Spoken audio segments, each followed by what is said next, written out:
The Making of a Nation, a program in special English by the Voice of America.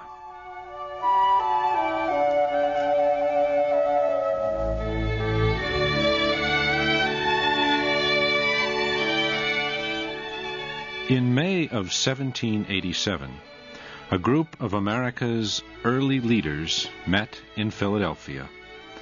They planned to change the Articles of Confederation, which provided a loose union of the 13 American states. Instead of changes, however, they wrote a completely new Constitution. That political document established America's system of government and guaranteed the rights of its citizens. It is still the law of the land. I'm Gordon Gape. Today, Richard Rail and I continue the story of the Constitution. Last week, we told how the convention heard details of the Virginia Plan. That was a 15-part plan of government prepared by James Madison and other delegates from the state of Virginia. The plan described a national government with a supreme legislature, executive, and judiciary. The convention debated the meaning of the words national and supreme. Some delegates feared that such a central government would take away power from the states. But, in the end, they approved the proposal. On June 1st, they began debate on the issue of a national executive. The Virginia Plan offered several points for discussion. It said the national executive should be chosen by the national legislature. The executive's job would be to carry out the laws made by the legislature.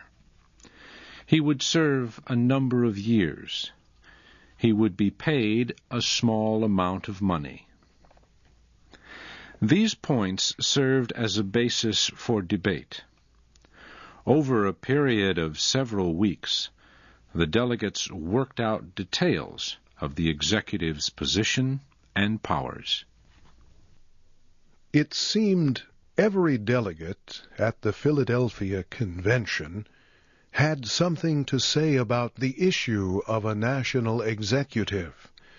They had been thinking about it for some time.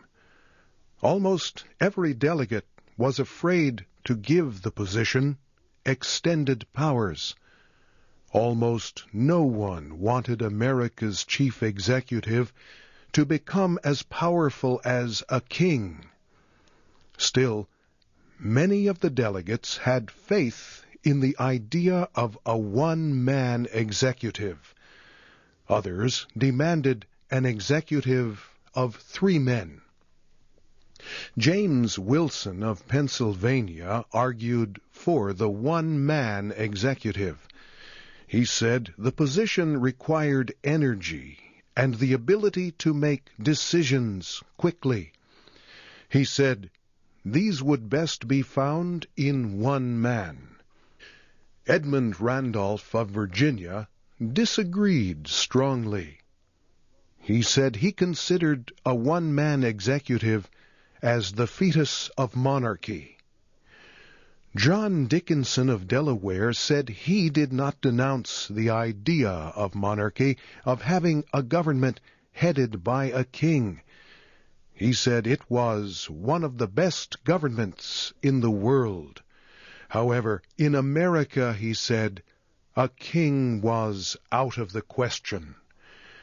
The debate over the size of the national executive lasted a long time. Finally, the delegates voted. 7 state delegations voted for a one-man executive. 3 voted against the idea. During the debate on size, other questions arose about the national executive. One question was the executive's term. Should he serve just once, or could he be re-elected? Alexander Hamilton argued for a long term of office. He said if a president served only a year or two, America soon would have many former presidents. These men, he said, would fight for power, and that would be bad for the peace of the nation. Benjamin Franklin argued for re-election. The people, he said, were the rulers of a republic, and presidents were the servants of the people.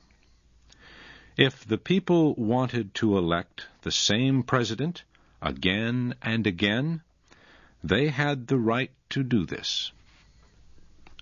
Delegates debated two main proposals on the question. One was for a 3-year term with re-election permitted. The other was for one 7-year term. The vote on the question was close. 5 state delegations approved a term of 7 years. 4 voted no. The question came up again during the convention and was debated again. In the final document, the president's term was set at 4 years with re-election permitted. Next came the question of how to choose the national executive. It was a most difficult problem. The delegates debated, voted, redebated, and revoted a number of proposals. James Wilson proposed that the executive be elected by special representatives of the people called electors. The electors would be chosen from districts set up for this purpose. Several delegates disagreed. They said the people did not know enough to choose good electors. They said the plan would be too difficult to carry out and would cost too much money. One delegate proposed that the national executive be elected by the state governors. He said the governors of large states would have more votes than the governors of small states. Nobody liked this proposal, especially delegates from the small states. It was defeated. Another proposal was to have the national executive elected directly by the people. Elbridge Gerry of Massachusetts was shocked by this idea. "The people do not understand these things," he said. "A few dishonest men can easily fool the people. The worst way to choose a president would be to have him elected by the people." So the delegates voted to have the national legislature appoint the national executive. Then they voted against this method. Instead, they said, let state legislatures name electors who would choose the executive. But the delegates changed their mind on this vote, too. They redebated the idea of direct popular elections. The convention voted on the issue 60 times. In the end, it agreed that the national executive should be chosen by electors named by state legislatures. Now, someone said, "We have decided how to choose the executive.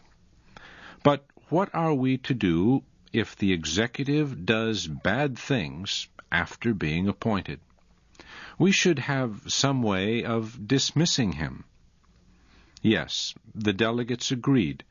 It should be possible to impeach the executive, to try him, and, if guilty, remove him from office. Gouverneur Morris of Pennsylvania spoke in support of impeachment. A national executive, he said, may be influenced by a greater power to betray his trust. The delegates approved a proposal for removing a chief executive found guilty of bribery, treason, or other high crimes. The last major question about the national executive was the question of veto power over the national legislature. Not one delegate was willing to give the executive complete power to reject new laws, and yet they felt the executive should have some voice in the lawmaking process. If this were not done, they said, the position of executive would have little meaning, and the national legislature would have the power of a dictator. James Madison offered a solution. The executive should have the power to veto a law, Madison said, but his veto could be overturned if most members of the legislature voted to pass the law again. The final convention document listed more details about the national executive or president. For example, it said the president had to be born in the United States or a citizen at the time the Constitution was accepted. He must have lived in the United States for at least 14 years. He must be at least 35 years old. The executive would be paid, but his pay could not be increased or reduced during his term in office.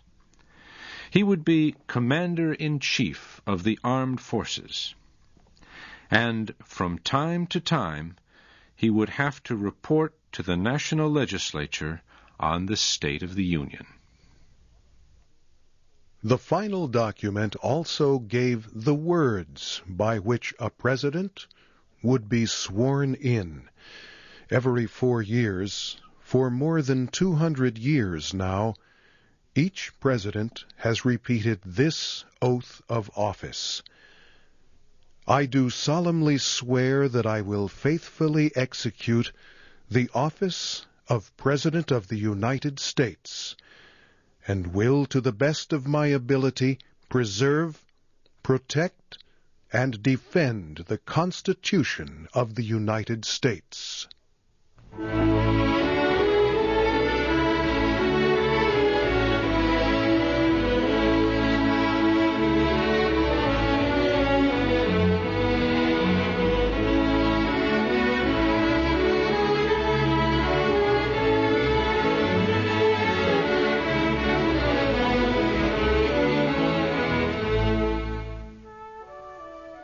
You have been listening to The Making of a Nation, a program in special English by the Voice of America. Your narrators were Richard Rale and Gordon Gape. The Making of a Nation was written by Christine Johnson. Join us again next week at this time for another program about the United States Constitution.